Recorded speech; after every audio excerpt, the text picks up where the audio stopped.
chers utilisateurs d'écran, bienvenue sur cette chaîne. Je m'appelle Ksenia Yornova, je suis une opticienne optométriste diplômée en France et si vous me suivez déjà, vous savez que je traite sur cette chaîne tout ce qui est fatigue oculaire et les écrans sur notre vision. Aujourd'hui, j'aimerais aborder avec vous la notion des enfants et le numérique. J'imagine que vous avez remarqué que les nouvelles générations qui sont nées déjà avec les écrans, ils ont toute une autre attitude et toute une autre addiction, on peut vraiment parler d'addiction, vers les écrans.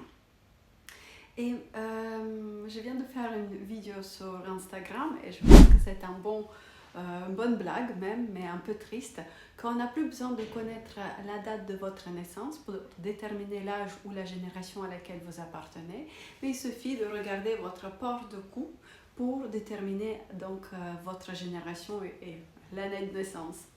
En fait, vous avez peut-être remarqué que les adolescents, ils sont trop penchés sur les écrans, de telle façon que leur cou est presque parallèle au sol, ce qui est bien sûr très néfaste pour la posture.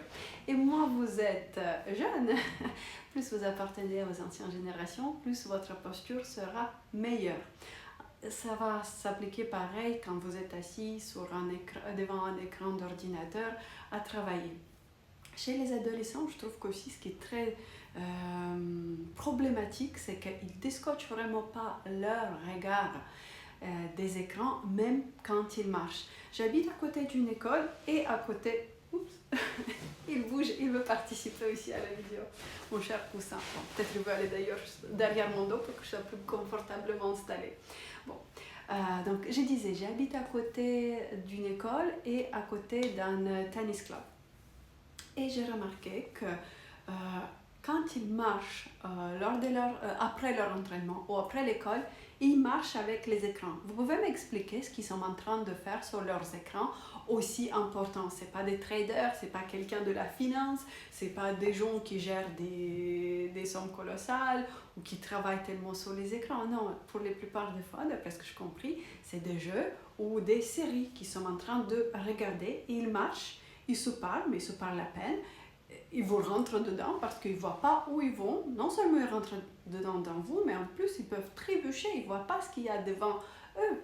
Et souvent aussi, ils ont un lourd sac à dos ou un sac de tennis derrière. Ou s'ils ne sont pas en train de marcher, ils sont recroquevillés comme des vrais crochets, appuyés sur quelque chose. Ok, le poids du sac peut-être n'est pas aussi important, mais quand même, quand ils sont appuyés, mais quand même, ça reste lourd.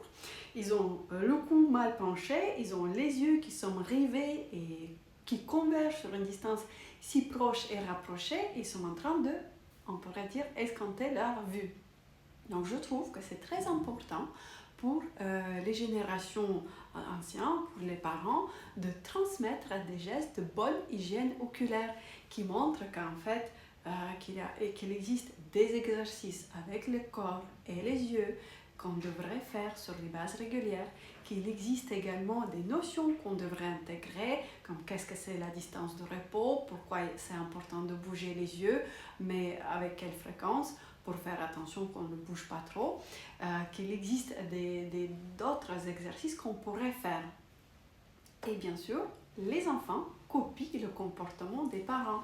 Donc, je vous invite en tant que parents responsables de commencer à intégrer ces notions dans votre vie.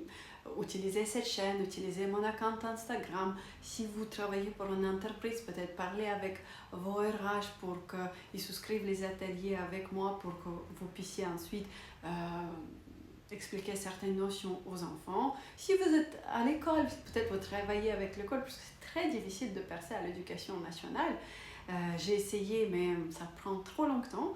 Donc, si vous avez des contacts, peut-être faites-moi intervenir d'après les écoles. Et j'espère que cette vidéo sur YouTube, elle pourra aussi commencer à circuler pour que les gens commencent à comprendre comme c'est dramatique, trop de temps sur les écrans, l'usage des écrans, la fatigue oculaire. Parce que j'ai déjà dit dans diverses vidéos, mais je vais le répéter, la fatigue oculaire, c'est quoi? C'est pas que cette sensation de tiraillement des yeux, parfois on me dit j'ai mal aux yeux en fait. C'est pas vraiment mal aux yeux, c'est les muscles autour qui tiennent nos yeux, qui entourent et qui sont trop soumis à une distance de près et c'est elle qui tire comme ça sur nos yeux. Il y a aussi le cristallin qui est trop sollicité à l'intérieur de l'œil. Donc c'est ça, cette sensation de tiraillement. Mais d'autres symptômes, c'est les maux de tête, c'est les yeux rouges, c'est les yeux secs, c'est les yeux où on a la sensation de sable, c'est la vision floue passagère, ça peut être soit le matin, soit dans la journée, c'est des problèmes de posture comme je l'ai soulevé, c'est également un problème de concentration, un problème parfois de surexcitation, mauvais sommeil et également c'est le problème de vieillissement prématuré parce que on est tellement sédentaire, on ne bouge tellement pas et on est tellement arrivé sur la distance rapprochée que bien sûr ça donne un clash à notre beauté également. Mais j'espère de vous avoir convaincu, je vais continuer à le faire sur cette chaîne et sur mon compte Instagram, qu'il existe des solutions, c'est pas terminal la fatigue oculaire, on peut y faire et il suffit d'avoir une bonne hygiène visuelle. On prend bien soin de notre hygiène mentale, de notre corps, de ce qu'on mange, pourquoi on ne ferait pas la même chose pour nos yeux? Voilà, c'était Xenia, je vous souhaite des yeux reposés et une vision nette. À bientôt, bye!